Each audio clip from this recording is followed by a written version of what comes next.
Hello everyone, welcome back to my channel humanities with Vidhi. This is Vidhi. तो आज हम chapter पढ़ने वाले हैं कंटेम्प्रेरी सेंटर्स ऑफ पावर, जो कि कंटेम्प्रेरी वर्ल्ड पॉलिटिक्स बुक का है। तो उससे पहले मैंने आप लोगों को चैप्टर एंड ऑफ बाइपोलैरिटी पढ़ा दिया था, तो अगर आपको उसका लिंक चाहिए होगा तो वो मैं डिस्क्रिप्शन बॉक्स में डाल दूंगी, आप लोग जाकर वहां से चेक कर सकते हो। तो स्टार्ट करते हैं अपना चैप्टर। सबसे पहले चैप्टर का नेम देखते हैं, कंटेम्प्रेरी सेंटर्स ऑफ पावर। मतलब कंटेम्प्रेरी यानी मॉडर्न। जी हाँ, कंटेम्प्रेरी यानी मॉडर्न सेंटर्स ऑफ पावर। इन्हें एक तरह से ऑल्टरनेटिव सेंटर्स ऑफ पावर भी कहा गया है। कुछ बुक्स में आप देखोगे इस चैप्टर का नाम लिखा होगा ऑल्टरनेट सेंटर्स ऑफ पावर। तो जी हाँ, हम इसे दोनों तरह से कह सकते हैं। ये बेसिकली तब एमर्ज हुए थे जब बाइपोलैरिटी खत्म हो चुकी थी। एक ही पूरा यूनिपोलर वर्ल्ड हो चुका था, यूएस था। तो तब धीरे धीरे अपनी अपनी कंट्रीज ने खुद को डेवलप किया। कॉलोनियलिज्म जब गया और उसके बाद धीरे धीरे कंट्रीज ने खुद को डेवलप किया, तो वो बहुत ही पावरफुल इकोनॉमीज बनकर हमारे सामने आई। तो कुछ कुछ सेंटर्स ऑफ पावर के बारे में, ऐसे ही कुछ कुछ सेंटर्स ऑफ पावर के बारे में जो कि यूएस की हेजेमनी को, यूएस की डोमिनेंस को आगे फ्यूचर में टक्कर दे सकते हैं, उनके बारे में आज हम पढ़ने वाले हैं। फ्लैग्स देख के आप तो आइडेंटिफाई कर ही रहे होगे कुछ कुछ को। चलो मैं बता देती हूँ। पहला देखो आप, ये यूरोपियन यूनियन। दूसरा आसियान। हम इनके बारे में डिटेल में पढ़ने वाले हैं, ठीक है। ये जापान, ये चाइना और ये साउथ कोरिया। चलो, मैंने पीपीटी इस बार बनाई है, इस बार मैं आपको पीपीटी से पढ़ाऊंगी और जापान और साउथ कोरिया का एनसीईआरटी से डायरेक्टली। Let's start. अब ये कंटेम्प्रेरी सेंटर्स ऑफ पावर के इमर्जेंस के बारे में हम पढ़ रहे हैं, ये आई कैसे, ठीक है। Let's read. After the end of bipolar structure of world politics in early 1990s, it became clear that alternative centers of power, political and economic power could limit America's dominance. अब एक कंट्री को जब पता होता है ना, या एक पूरे यूनियन को या किसी ऑर्गेनाइजेशन को पता होता है कि उसी की ही चलनी है, तो वो धीरे धीरे अपनी पावर का कभी भी मिसयूज कर सकती है। इसलिए हमें बहुत जरूरत थी इन कंटेम्प्रेरी सेंटर्स ऑफ पावर के आने की, ताकि कल को यूएस हेजेमनी और ज्यादा तबाही ना कर दे, ठीक है। तो contemporary centres of power America के डोमिनेंस को लिमिट करने के लिए आए हैं। इनका मोटिव ये है, ठीक है। तो अब यूरोप में बताया है कंटेम्प्रेरी सेंटर ऑफ पावर कौन सा है, यूरोपियन यूनियन। एशिया में कौन सा है, आसियान, जिसका फुल फॉर्म है association of south East Asian Nations. इसके बारे में हम आगे डिटेल में पढ़ते हैं। पहले सबसे पहले ये देखते हैं कि इनके, ऐसा नहीं है कि ये ऑर्गेनाइजेशंस अपने आप में इतनी अच्छी हैं कि इनके बीच में कोई डिफरेंसेस है ही नहीं। इन ऑर्गेनाइजेशंस में सिर्फ एक कंट्री नहीं है, it is a group of countries, ठीक है। एक ऑर्गेनाइजेशन जो है, जैसे ईयू मान लो या जैसे आसियान मान लो, ये एक ग्रुप ऑफ कंट्रीज से बनी है। तो इन कंट्रीज की आपस में कॉपरेशन बहुत जरूरी है। अलग अलग डोमेन में इनकी कॉपरेशन बहुत ज्यादा जरूरी हो जाती है। ऐसा नहीं है कि ये हमेशा से कॉपरेट करते आए हैं, इनके बीच में एनिमिटीज भी रही है, हिस्टोरिकल एनिमिटीज एंड वीकनेसेस भी रहे हैं। बट इन्होंने सक्सेसफुली कोशिश की है कि अपने मोटिव पर हम खरे उतरें और इसे पीसफुल और कोऑपरेटिव रीजनल ऑर्डर हम बना सके। अब ऐसे ही चाइना का मैंने बताया था, चाइना में भी जो सडन इकोनॉमिक राइज हुआ है, बहुत ही तारीफ की बात है। बहुत ही रिमार्केबल इम्पैक्ट आया है उससे वर्ल्ड पर भी, ड्रामेटिक इम्पैक्ट आया है वर्ल्ड पॉलिटिक्स पे। उसका भी हम पढ़ेंगे कि क्या क्या पॉलिसीज वगैरह अडॉप्ट हुई थी। सबसे पहले हम पढ़ते हैं यूरोपियन यूनियन के बारे में। यूरोपियन यूनियन बना कैसे और वो कैसे एमर्ज हुआ, उसकी हिस्ट्री पढ़ते हैं पहले। 1945 में क्या हुआ।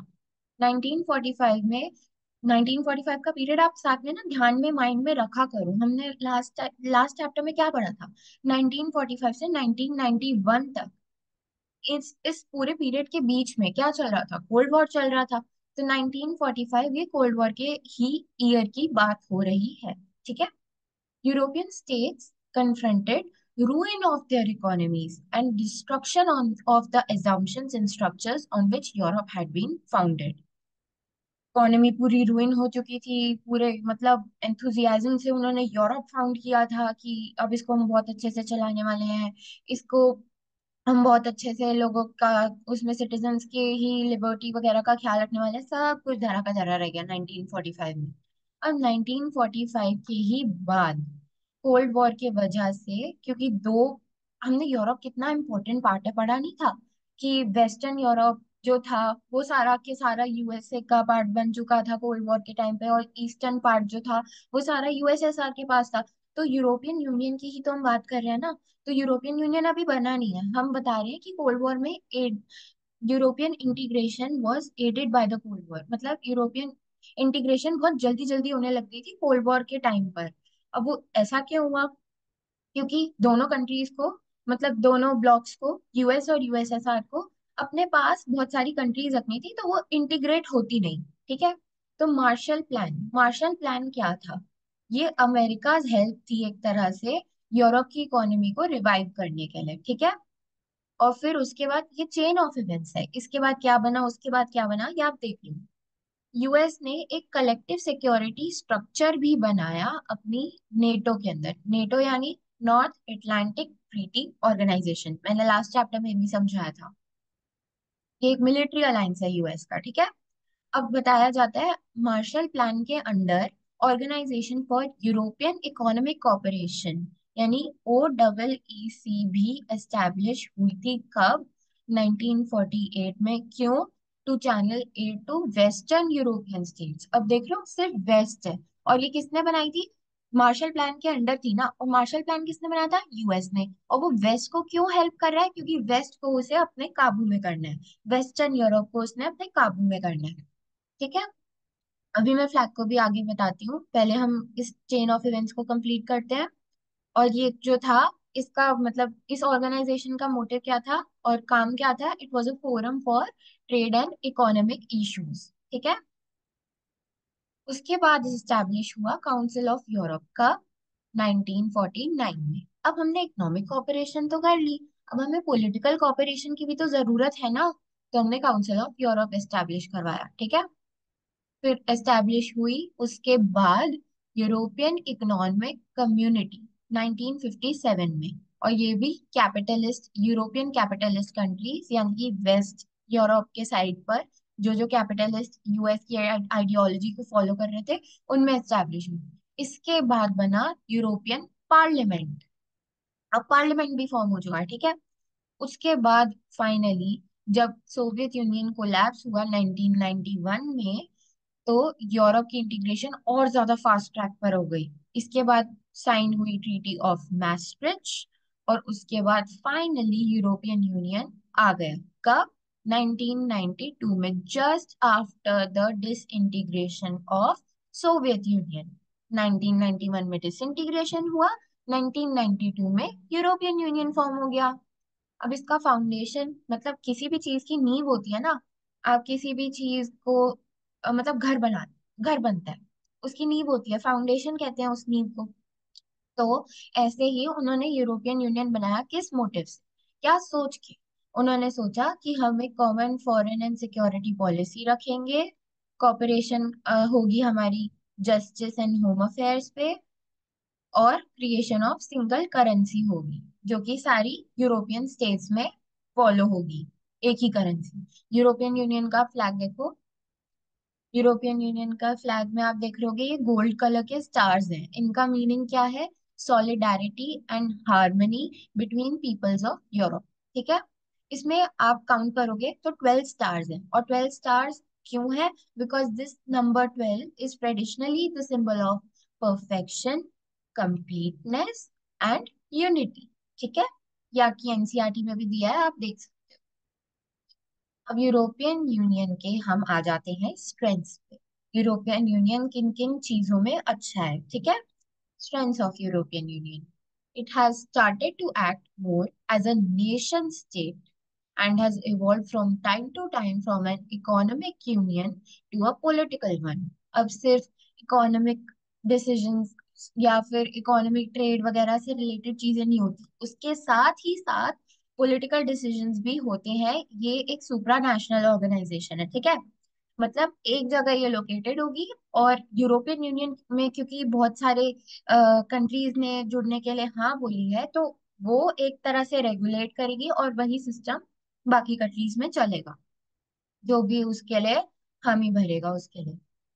और it has its own flag, उसका खुद का फ्लैग भी है जो मैंने आपको अभी दिखाया। उसका खुद का एंथम तक है, फाउंडिंग डेट भी है, और करेंसी भी है, अपनी एक कॉमन करेंसी जो कि यूरोपियन यूनियन में शामिल हर कंट्री में यूज होगी। ठीक है। Now, also has some form of a common foreign and security policy in its dealings with other nations. अभी आगे आपको पढ़ाया जाएगा some form of क्यों लिखा है, पूरी तरह से क्यों नहीं लिखा, क्योंकि कुछ कुछ कंट्रीज की अपनी फॉरेन पॉलिसी है। कोई यूएस को सपोर्ट कर रही है, कोई यूएस को सपोर्ट नहीं कर रही, एक ही यूरोपियन यूनियन में होने के बावजूद। ठीक है। अब इकोनॉमिक इन्फ्लुएंस के टर्म्स में क्या क्या स्ट्रेंथ है यूरोपियन यूनियन की, वो देखते हैं। It is world's largest economy but second after USA, it is second largest economy after USA. Updated NCERT में आप देखोगे ये लाइन लिखी है, it it is it's GDP is projected to be approximately 19.35 trillion dollars in the year 2024। अभी इस year के and में पता लग जाएगा कितना है। It is projected to be approximately लिखा है। ठीक है। इट्स करेंसी यानी euro can pose a threat to dollar, US के डॉलर को वो एक तरह से थ्रेट पोज कर सकती है यूरो। ठीक है। Its share of world trade is greater than USA, allowing it to be more assertive in trade disputes with US and China। World trade में जो शेयर है वो यूरोपियन यूनियन का सबसे ज्यादा है, और वो यूएसए से भी ज्यादा है। इसकी वजह से ट्रेड डिस्प्यूट्स में वो ज्यादा एसर्टिव बन जाती है, उसकी ज्यादा चलती है यूरोपियन यूनियन की। चाइना और यूएसए में जब भी कभी चाइना और यूएसए के साथ जब भी कभी इसके ट्रेड डिस्प्यूट्स होते हैं, क्योंकि इसका लार्जेस्ट शेयर है वर्ल्ड ट्रेड में इन दोनों से कंपैरेटिवली, तो इसकी ज्यादा चलती है। ठीक है। It is more assertive.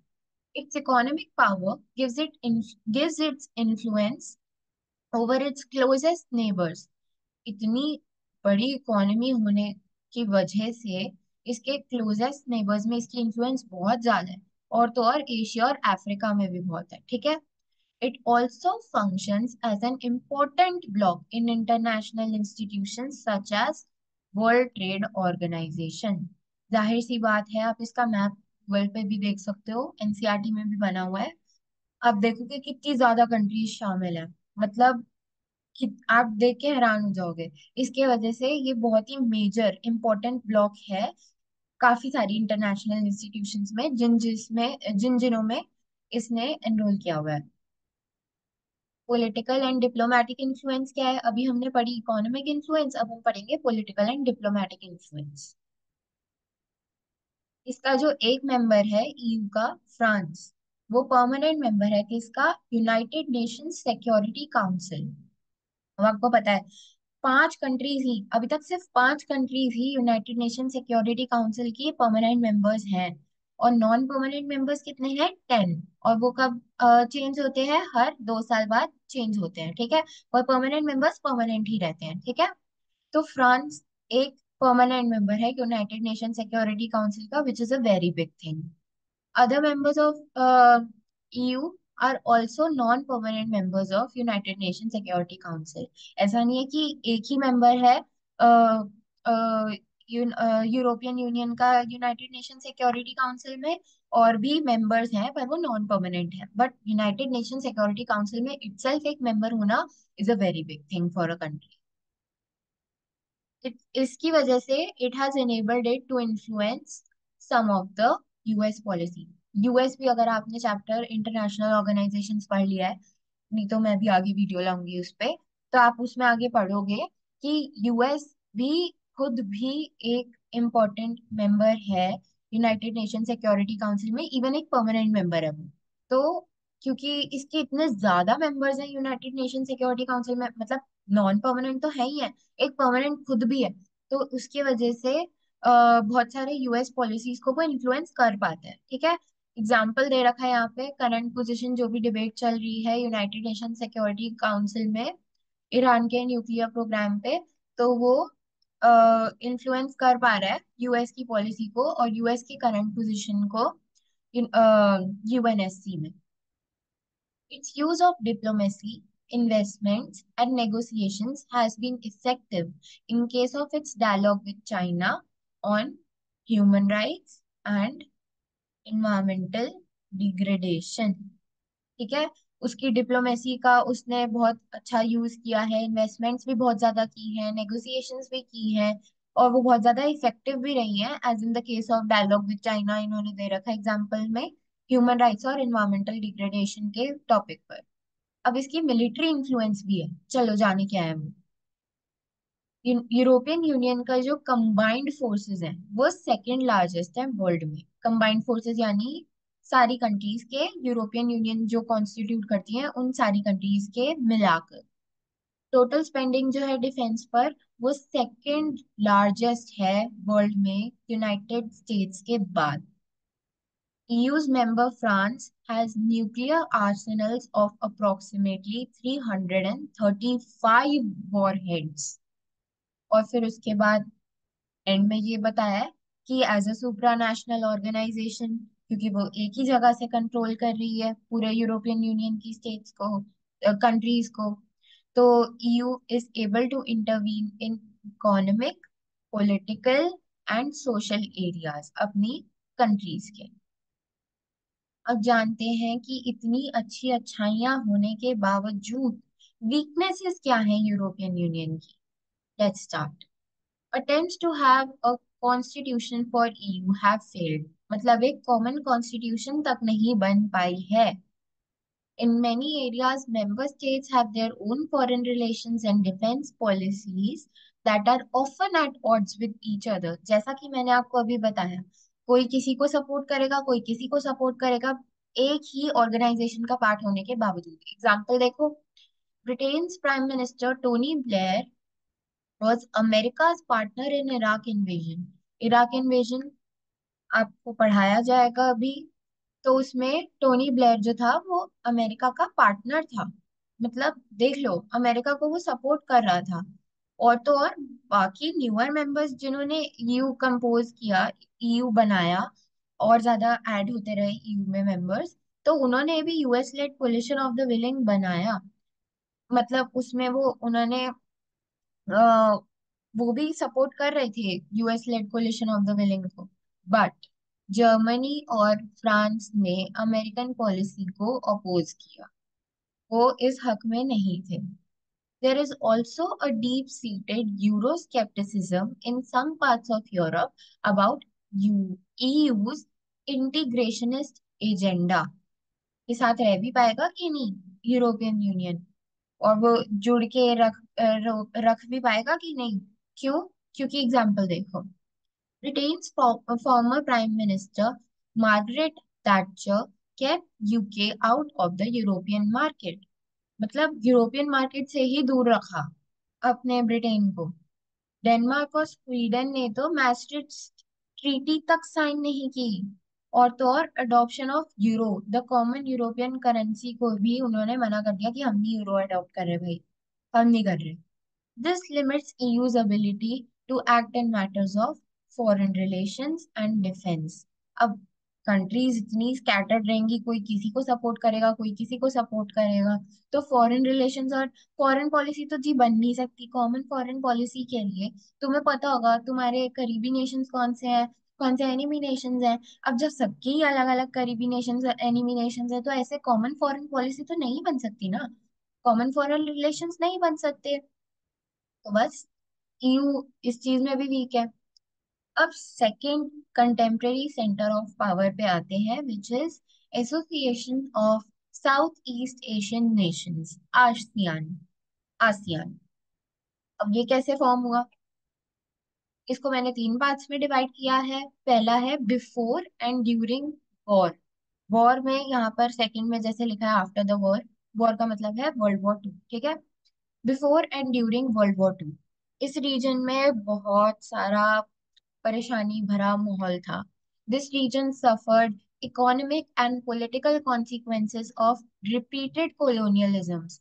बार बार कंट्रीज इन्हें कॉलोनाइज करी जा रही थी, कौन सी? European countries and Japanese countries.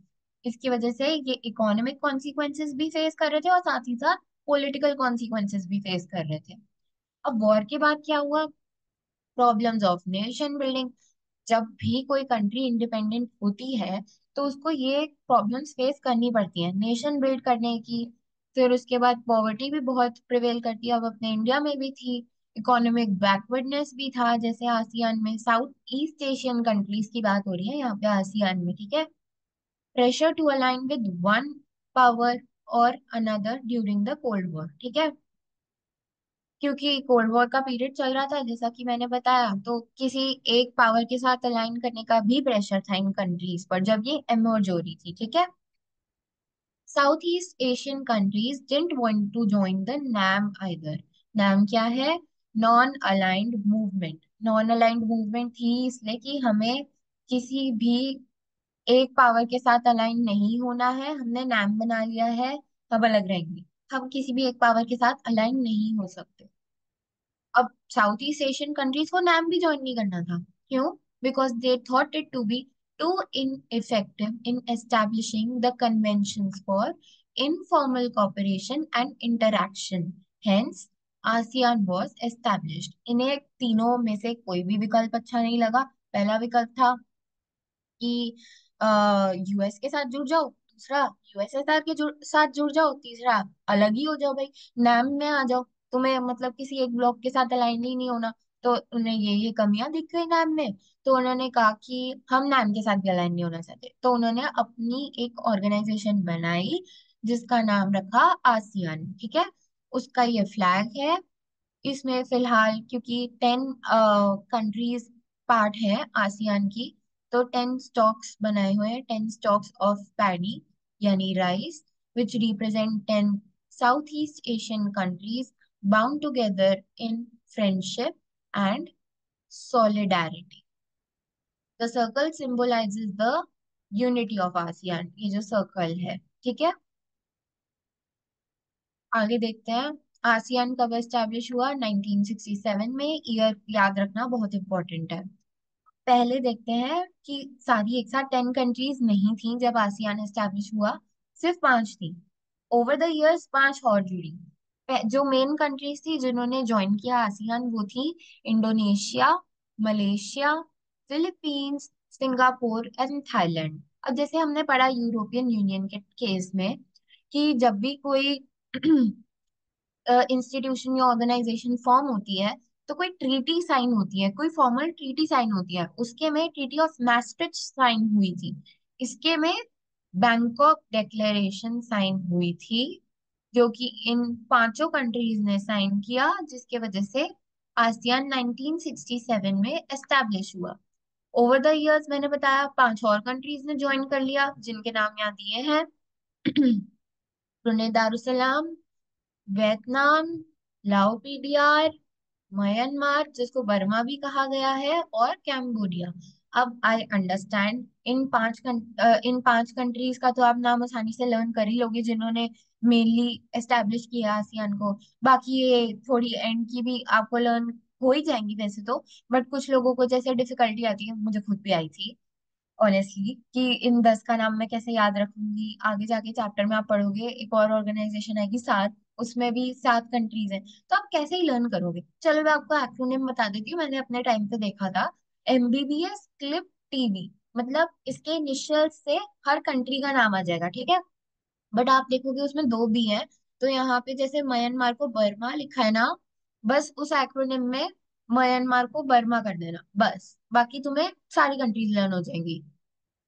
Thank me later. बाकी ऑब्जेक्टिव्स ऑफ आसियान पे आते हैं। उसके दो ऑब्जेक्टिव्स हैं, primary and secondary. Primary objective क्या है? To accelerate economic growth, and उससे क्या? इकोनॉमिक ग्रोथ से क्या? Social progress and cultural development. हमें कल्चर भी अपना डेवलप करना है, सोशल प्रोग्रेस को भी देखना है, इकोनॉमिक ग्रोथ को भी देखना है। ये इसका प्राइमरी ऑब्जेक्टिव था, यानी मेन ऑब्जेक्टिव था। सेकेंडरी ऑब्जेक्टिव क्या था? to promote regional peace and stability based on rule of law and principles based on the United Nations Charter। ठीक है, ये इसका सेकेंडरी ऑब्जेक्टिव था। अब इन्होंने ना बड़ी एक यूनिक सी चीज निकाली, नई सी चीज, जिसका इन्होंने नाम दिया आसियान वे। आसियान वे कितना फैंसी सा लग रहा है ना, अच्छा सा। क्यों इन्होंने ये आसियान वे क्यों बनाया? Because it had little desire to have supra national institutions and structures. अब हमने पढ़ा यूरोपियन यूनियन के बारे में कि it was a supra national organisation, ठीक है। मतलब वो एक जगह कंट्रोल रहता है जो कि बाकी सारी कंट्रीज में भी फॉलो होता है, जो जो वो कॉन्स्टिट्यूट करती है, इंस्टीट्यूशन और ऑर्गेनाइजेशन जो भी कह लो, ठीक है। पर आसियान ऐसा नहीं था, उन्हें था कि जो कंट्रीज हमारी ऑर्गेनाइजेशन का पार्ट है, इंस्टीट्यूशन का पार्ट है, they should have the liberty to manage their own affairs, ठीक है। आप अपने हिसाब से चलाओ, आप अपने हिसाब से चलाओ, हम बस एक एक और इंस्टीट्यूशन का पार्ट रहेंगे। तो इनका मन नहीं था कि हम सुप्रा नेशनल इंस्टीट्यूशन या कोई भी स्ट्रक्चर ऐसा सा रखें। इसके हिसाब से according to it there will be an interaction that is non confrontationist. मतलब आप नेगोशिएशन से कोई भी डिस्प्यूट होता है तो सॉल्व करेंगे, हम ऐसा नहीं है आर्म्ड कॉन्फ्लिक्ट पे सीधा आ जाएंगे, ठीक है।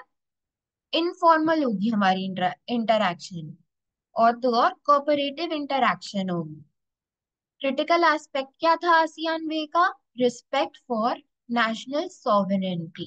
मतलब यही कि सुप्रा नेशनल इंस्टीट्यूशन एंड स्ट्रक्चर्स इन्हें नहीं चाहिए थे, क्योंकि ये हर एक कंट्री की इस चीज को रिस्पेक्ट करते थे कि हर एक कंट्री का खुद राइट होना चाहिए अपने आप को गवर्न करने का, जिस हिसाब से वो चाहे। अब 2003 में it moved along the path of European union by establishing ASEAN community. अब ये आसियान कम्युनिटी क्या है? इसके तीन पिलर है, ठीक है। तीन पिलर। पहला, ASEAN security community, ASEAN economic community, और ASEAN socio cultural community. ASEAN socio cultural community के बारे में बुक में दिया नहीं है, जितना आसियान सिक्योरिटी और इकोनॉमिक कम्युनिटी के बारे में दिया है वो मैं आपको बता देती हूँ। सिक्योरिटी कम्युनिटी में क्या बताया गया है? Outstanding territorial disputes should not escalate into armed confrontation। मतलब कोई भी टेरिटरी से रिलेटेड डिस्प्यूट्स जो हमारे हैं, वो हम नेगोशिएशंस यानी बातों में हम लोग सॉल्व कर लेंगे, कोई एक कॉमन सॉल्यूशन निकाल लेंगे। पर उसके लिए ये जरूरी नहीं है कि हम लोग आर्म्ड कन्फ्रंटेशन करें, लड़ाई पे आ जाए, मिलिट्री कॉन्फ्लिक्ट पे आ जाए, ठीक है। आसियान इकोनॉमिक कम्युनिटी के क्या ऑब्जेक्टिव्स हैं? To create a common market and production base within ASEAN states. मतलब अपने ही आसियान स्टेट्स के बीच में एक कॉमन मार्केट बन जाए ट्रेड वगैरह के लिए, और प्रोडक्शन भी यहीं पे शुरू हो जाए अच्छे से।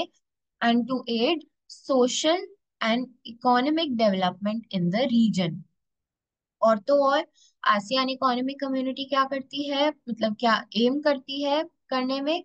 It aims to improve existing dispute settlement mechanism to resolve economic disputes. कि कोई भी इकोनॉमिक डिस्प्यूट है तो जो हमारी एग्जिस्टिंग डिस्प्यूट सेटलमेंट मैकेनिज्म है उसको हम इम्प्रूव करें, ताकि ये डिस्प्यूट्स जल्दी से जल्दी रिजॉल्व। आसियान के कुछ और इम्पोर्टेंट पॉइंट्स हैं वो हम देख लेते हैं फटाफट से।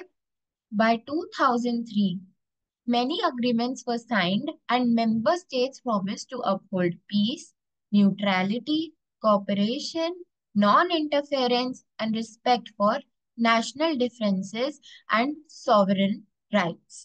ये मतलब कह रहे हैं एक तरह से शॉर्ट में कि हम एक दूसरे की चीजों में इंटरफेयर नहीं करेंगे और पीसफुल रहेंगे। 2003 में बहुत सारे अग्रीमेंट साइन हुए जिसमें ये सब चीजें मेंशन थी। फिर इन्होंने एक चीज एस्टैब्लिश की जिसका नाम था आसियान रीजनल फोरम। कब? 1994 में एस्टैब्लिश किया। इसका एम क्या है, इसका फंक्शन क्या है, क्या करता है ये?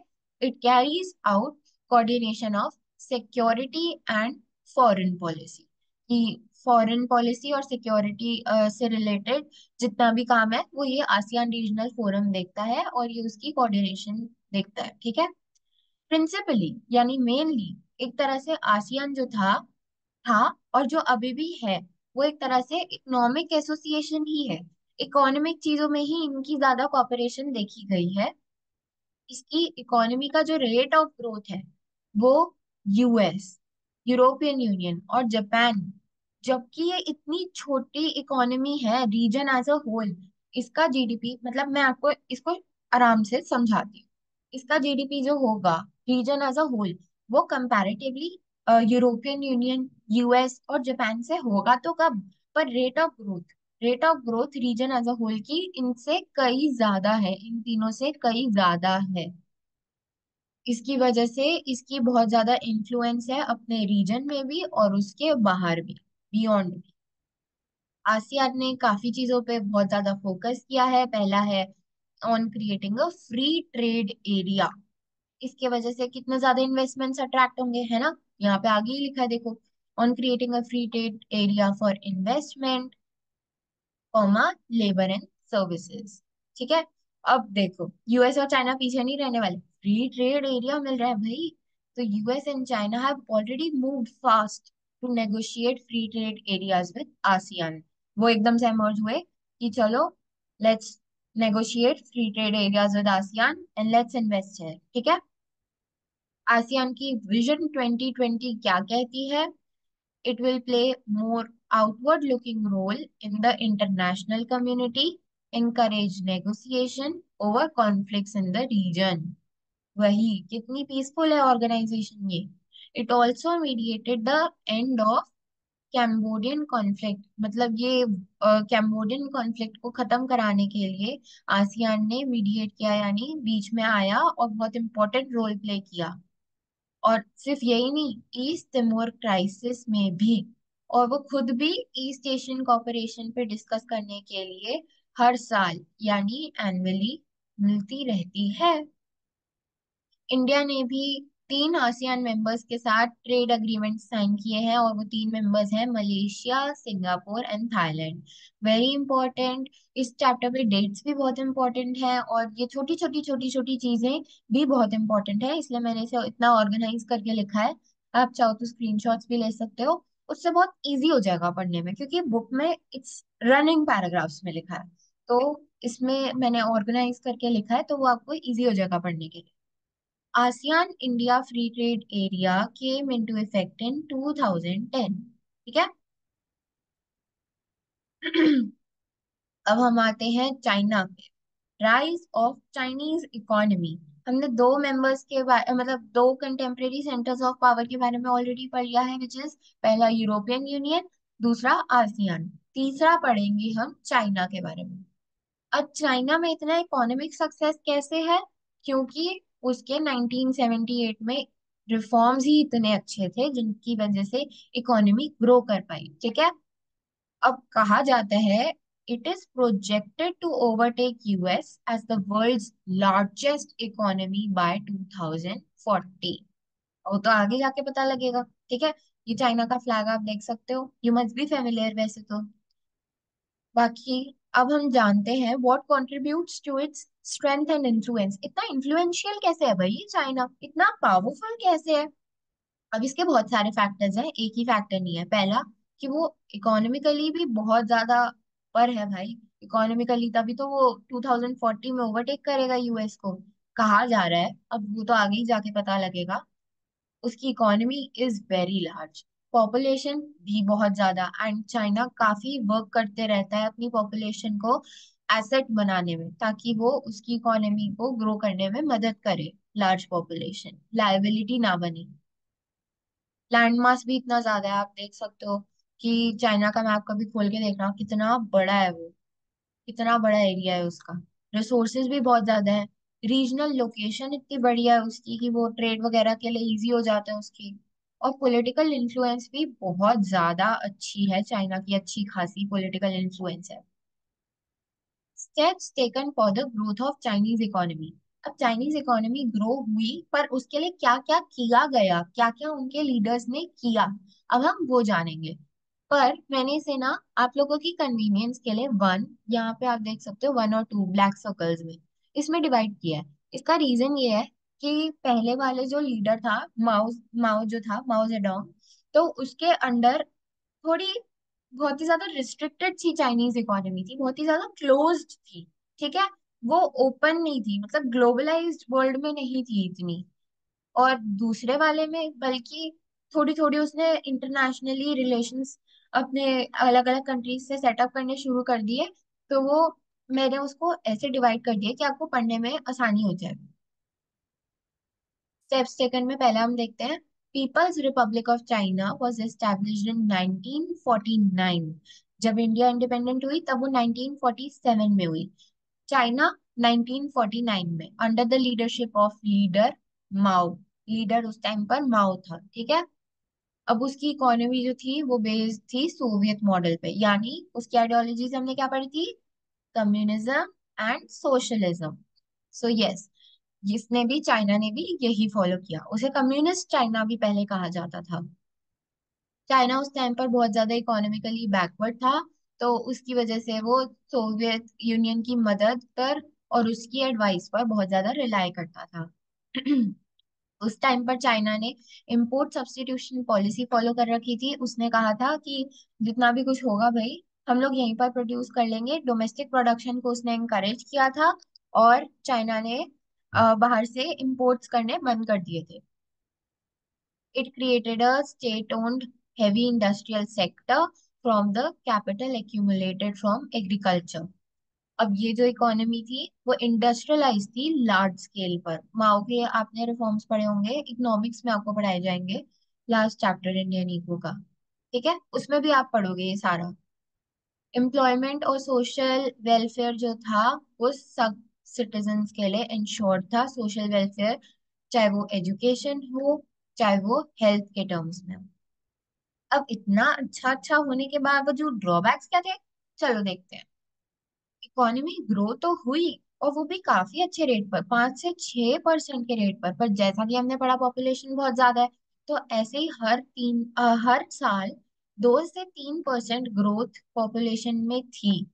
जिसके जिससे हम क्या कंक्लूजन निकाल सकते हैं कि इकोनॉमिक ग्रोथ जितनी हो रही थी 5 से 6% की, वो एक तरह से इनसफिशिएंट थी to meet the needs of growing population. अब एग्रीकल्चरल प्रोडक्शन भी जो था वो इनसफिशिएंट था to generate surplus for industry. लोग सिर्फ पेट भर पा रहे थे अपना, इंडस्ट्रियल वर्क नहीं हो पा रहा था। अब यूएसएसआर में जो क्राइसिस हुई थी उसके जैसी सेम चाइना में भी हो गई। और चाइना में ऑलरेडी तब इंडस्ट्रियल प्रोडक्शन भी कम थी, इंटरनेशनल ट्रेड भी बहुत कम था उसका, जैसा कि मैंने बताया क्लोज्ड इकोनॉमी थी उस टाइम पर वो, कोई इंटरनेशनल रिलेशंस भी बना रखे थे जब, और पर कैपिटा इनकम तक इतनी लो थी। तब क्राइसिस हो गया, तो और वर्जन हो गई सिचुएशन। अब 1970s में बहुत ही मेजर पॉलिसी डिसीजंस लिए गए। सबसे पहले तो उसने अपनी पॉलिटिकल एंड इकोनॉमिक आइसोलेशन खत्म की वर्ल्ड के साथ। सबसे पहले उसने यूएस के साथ रिलेशंस एस्टेब्लिश किए ईयर 1972 में। फिर अगले ही साल 1973 में प्रीमियर जोउ एनलाई, प्रीमियर प्रीमियर जो होता है वो एक तरह से प्राइम मिनिस्टर ही है, बट चाइना में उसको नाम प्रीमियर दिया गया है। तो प्रीमियर जोउ एनलाई जो था वो 4 तरह की मॉडर्नाइजेशंस लाया। किन किन सेक्टर्स में? एग्रीकल्चर में, इंडस्ट्री में, साइंस एंड टेक्नोलॉजी में, एंड मिलिट्री में। फिर 1978 में क्या हुआ? तो उस टाइम पर जो लीडर थे वो थे देन जियाओपिंग। उन्होंने क्या क्या लाया? ओपन डोर पॉलिसी लाए वो, और इकोनॉमिक रिफॉर्म्स लाए चाइना में। ये इकोनॉमिक रिफॉर्म्स 1978 वाले, वही जिन्होंने इकोनॉमिक सक्सेस में कंट्रीब्यूट किया था। अब वो ये लाए क्यों? To generate higher productivity by investments of capital and technology from abroad. जो अब्रॉड से उन्होंने बहुत ही ज्यादा investments of capital and technology आई थी, उससे वो हायर प्रोडक्टिविटी जनरेट करना चाहते थे। अब वो शॉक थेरेपी का तो वो देख ही चुके थे कि भाई क्या ही कॉन्सिक्वेंस रहे हैं शॉक थेरेपी के। तो उन्होंने मार्केट इकोनॉमी चूज की। मार्केट इकोनॉमी क्या होती है? जो कि अ, जिसमें forces of demand and supply के हिसाब से वो ऑपरेट करती है, कंट्रोल्ड इकोनॉमी नहीं होती, ठीक है।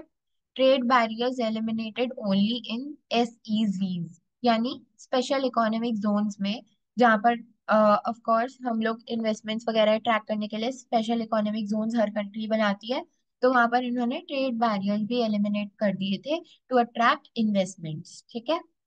अब उस टाइम पर जब इन्होंने मार्केट इकोनॉमी सेटअप कर दी थी, उस टाइम पर तब भी स्टेट इंश्योर कर रही थी, मतलब स्टेट की इंटरवेंशन, पता है, कभी भी सब कुछ प्राइवेट के हाथ में नहीं छोड़ना चाहिए। स्टेट की इंटरवेंशन बहुत जरूरी होती है टू कीप अ चेक, ठीक है।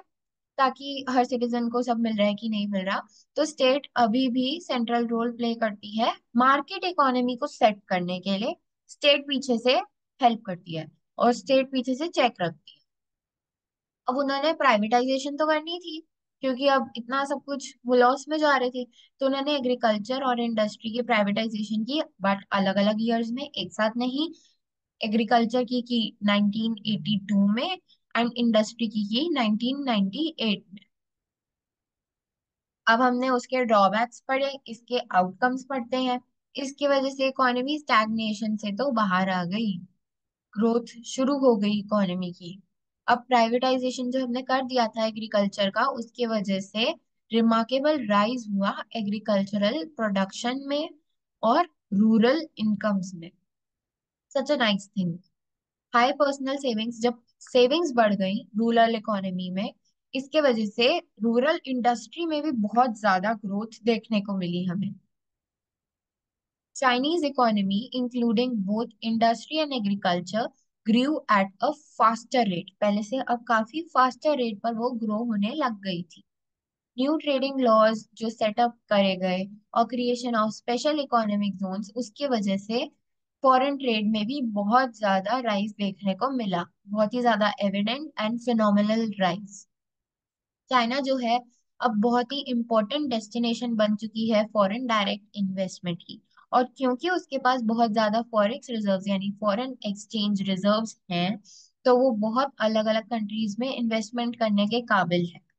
बहुत अलग अलग कंट्रीज में, पाकिस्तान में भी उसने बहुत इन्वेस्टमेंट कर रखी है। अब चाइना इतनी ज्यादा ग्रो कर चुकी है कि उसने वर्ल्ड ट्रेड ऑर्गेनाइजेशन को भी 2001 में ज्वाइन किया। और now it aspires to shape the future world economic order. ठीक है। अब वो इकोनॉमिक ऑर्डर जो वर्ल्ड का है फ्यूचर का, वो भी शेप करने का एस्पायर कर रही है। पर जैसा कि मैंने बताया, जहां अच्छाई वहां बुराई। वैसे ही इतना कुछ अच्छा होने के बावजूद क्या क्या प्रॉब्लम्स हैं जिन पर ध्यान देने की जरूरत है चाइना को।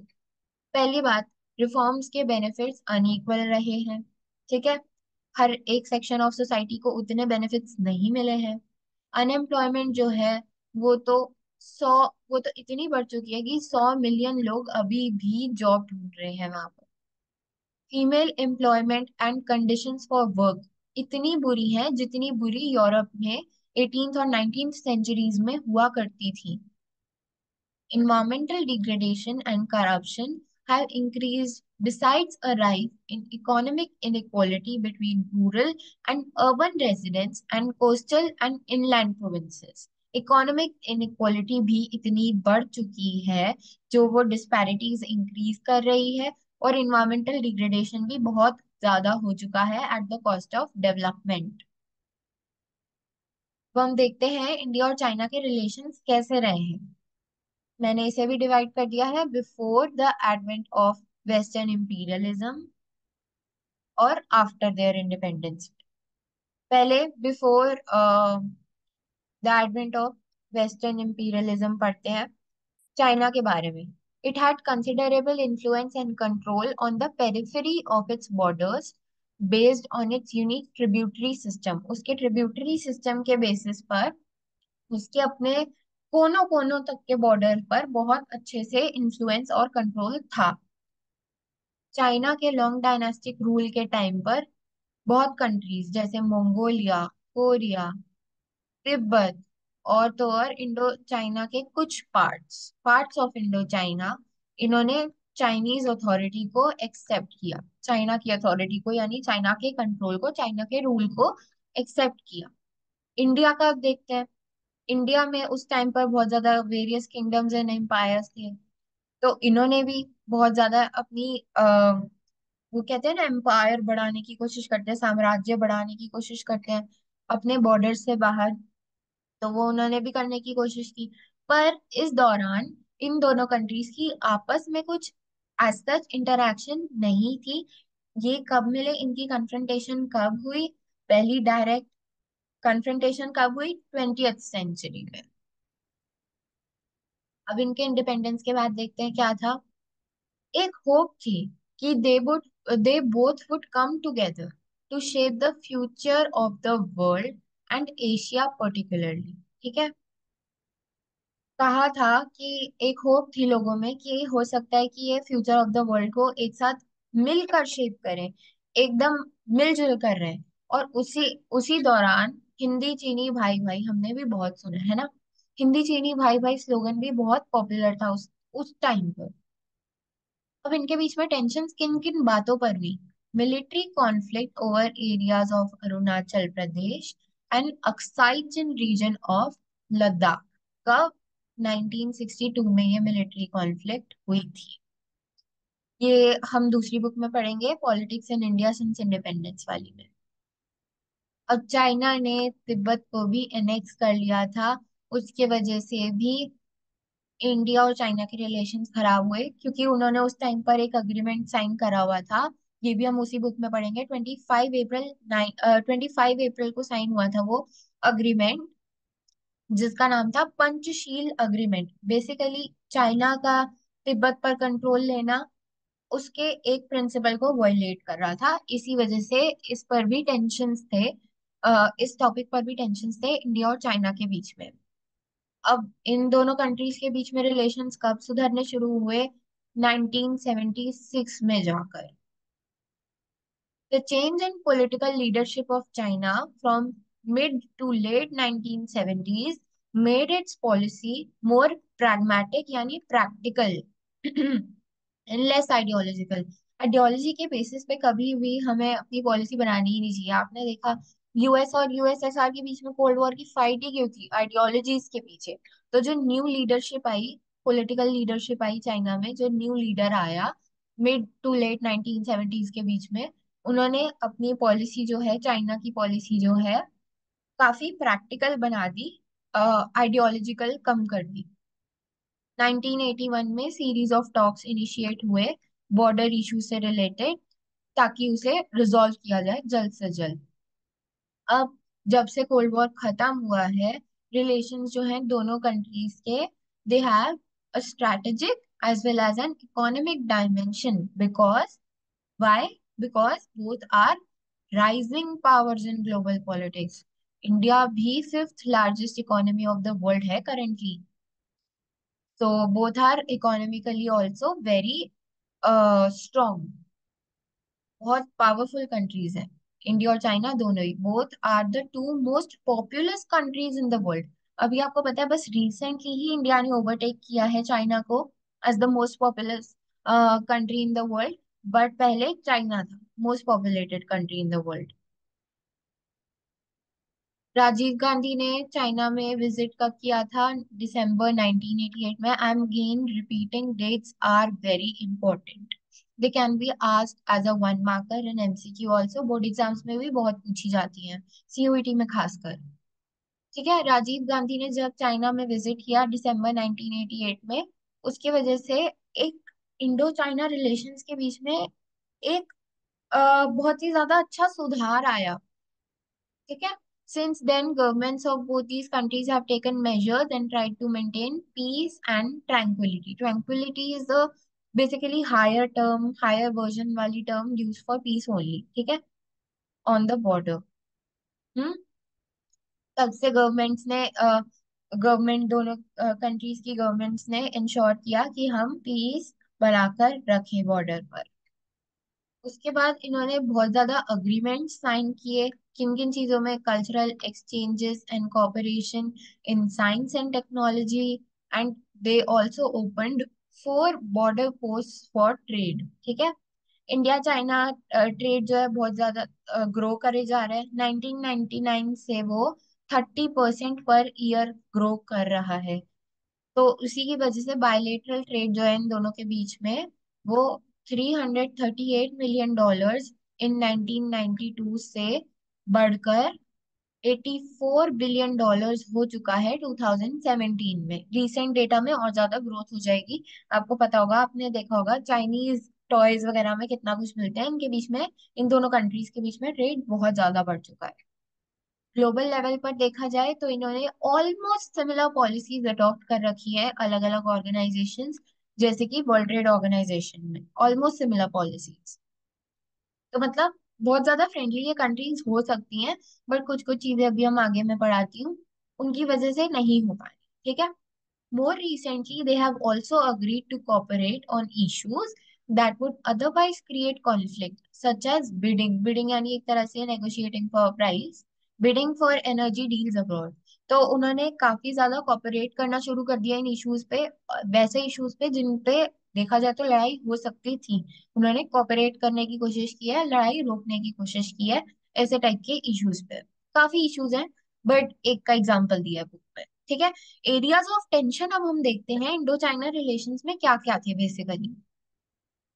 पहला तो ये है कि इंडिया ने पहले न्यूक्लियर टेस्ट कब कंडक्ट किया था, 1974 में। But series of nuclear test उसने कंडक्ट किया था 1998 में, और उसको इंडिया ने जस्टिफाई किया on grounds of threat from China.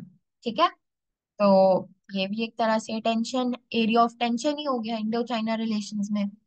China जो है पाकिस्तान के न्यूक्लियर प्रोग्राम के जो बिल्डअप में है उसमें बहुत ज्यादा कंट्रीब्यूशन दे रही है। और पाकिस्तान और इंडिया का तो तुम्हें पता ही है क्या चल रहा है। मतलब इंडिया पाकिस्तान का भी जब मैच होता है तो भाई जो माहौल बना होता है, जो लोग मैच नहीं भी देखते like me, I never watch match, मुझे इतना इंटरेस्ट नहीं है, तो मैं भी देखने बैठ जाती हूँ। Oh my God, India Pakistan का एक अलग ही एंथुजियाज्म सी आ जाती है। इंडिया पाकिस्तान नाम सुनते ही कि भाई दुश्मनी। तो इसलिए जब इंडिया और पाकिस्तान के बीच में रिलेशंस अच्छे नहीं हैं और चाइना पाकिस्तान को सपोर्ट कर रहा है, तो जाहिर सी बात है इंडो चाइना रिलेशंस में तो दिक्कत आनी ही थी। तो ये भी एक फैक्टर है। China's military relations with Bangladesh and Myanmar are viewed as hostile to Indian interests in South Asia. China के जो मिलिट्री रिलेशंस है बांग्लादेश और म्यांमार के साथ, वो एक तरह से कॉन्ट्राडिक्टरी व्यू किए जा रहे हैं इंडियन इंटरेस्ट से साउथ एशिया में। साउथ एशियन कंट्रीज ही तो है ये। However, none of these issues is likely to lead conflict between the two. कहा गया है कि सॉरी कहा गया है कि इन दोनों कंट्रीज के बीच में इन ऊपर मेंशन किए गए इश्यूज में तो शायद ही कभी कॉन्फ्लिक्ट हो। It is less likely to lead to conflict. ठीक है। इसका एक साइन क्या है, to resolve the boundary dispute. Talks जो इनिशिएट हुई to resolve the boundary dispute, वो अभी तक कंटिन्यू हुई जा रही है, टॉक्स जो इनिशिएट की गई थी 1981 में। और मिलिट्री टू मिलिट्री कोऑपरेशन भी बढ़ चुकी है इन दोनों कंट्रीज के बीच में। अब जो इंडियन और चाइनीज लीडर्स हैं, वो एक दूसरे के कंट्रीज के कैपिटल्स यानी बीजिंग और न्यू दिल्ली में रिपीटेड विजिट्स पे करते रहते हैं, चीजें डिस्कस करते रहते हैं, तो रिलेशंस मेंटेन रहते हैं। तो ये अच्छी चीज है। तो ये वॉर प्रिवेंट कर सकती है। इंडियन एंड चाइनीज लीडर्स का हमने पढ़ लिया ये।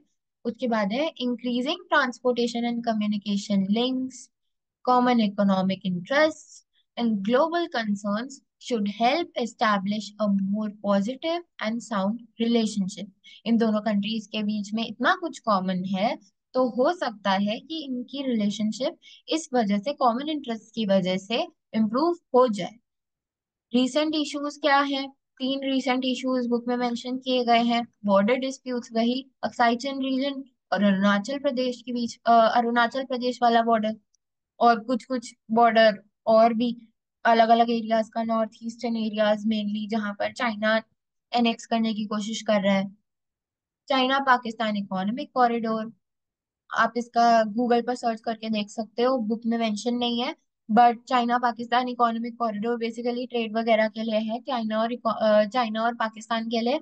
और चाइना ने पाकिस्तान की बहुत हेल्प की है इकोनॉमी रिवाइव कराने में। तो ये भी एक इशू है इंडिया चाइना रिलेशंस में।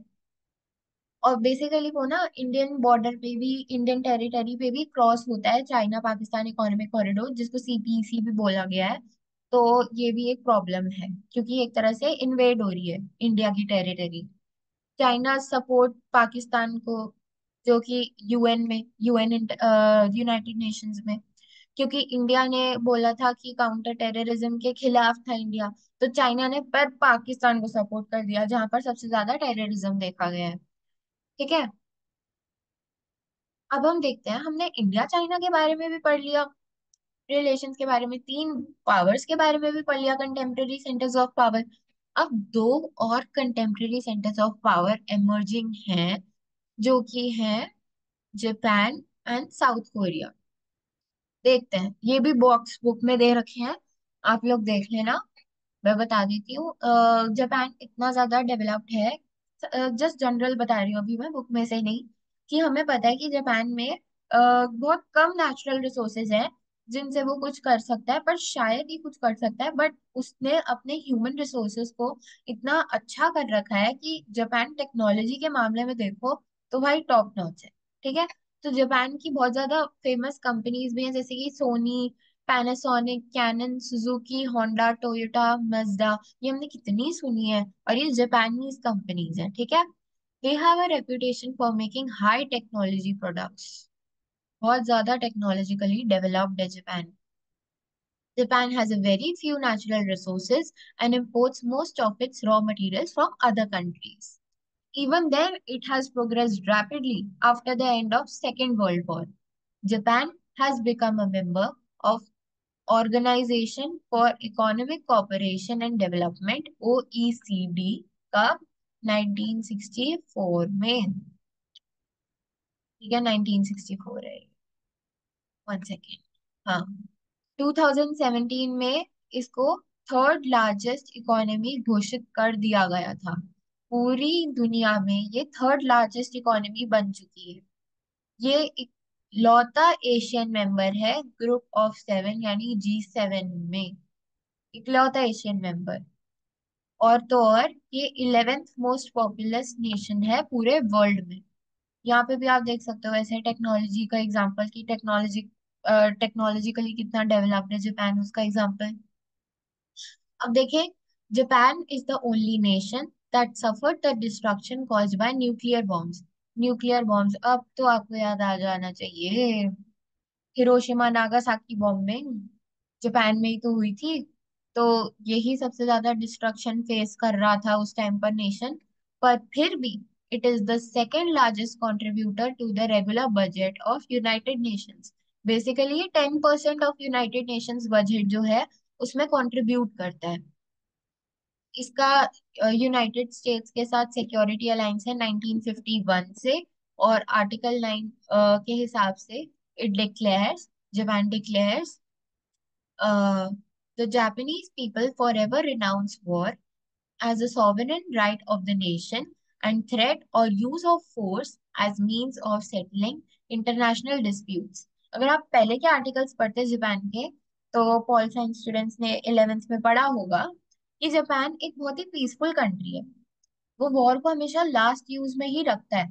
पर आर्टिकल 9 में उसने ये बताया है कि वॉर जो है अपनी कंट्री को प्रोटेक्ट करने के लिए हमारा राइट है यूज करना।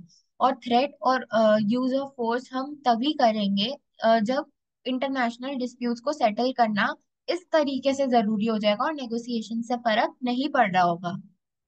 Although Japan's military expenditure is only 1% of its GDP, it is seventh largest in the world.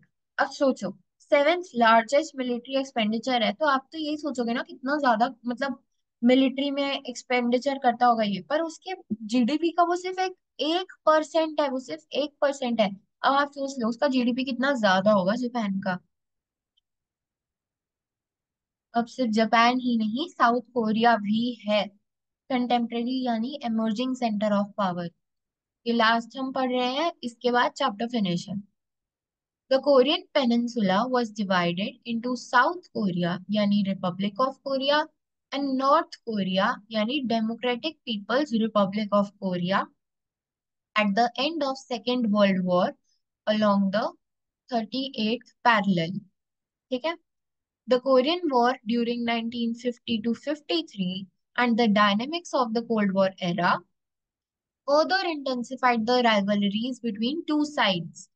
Both Koreas finally became members of the United Nations on 17 September 1991।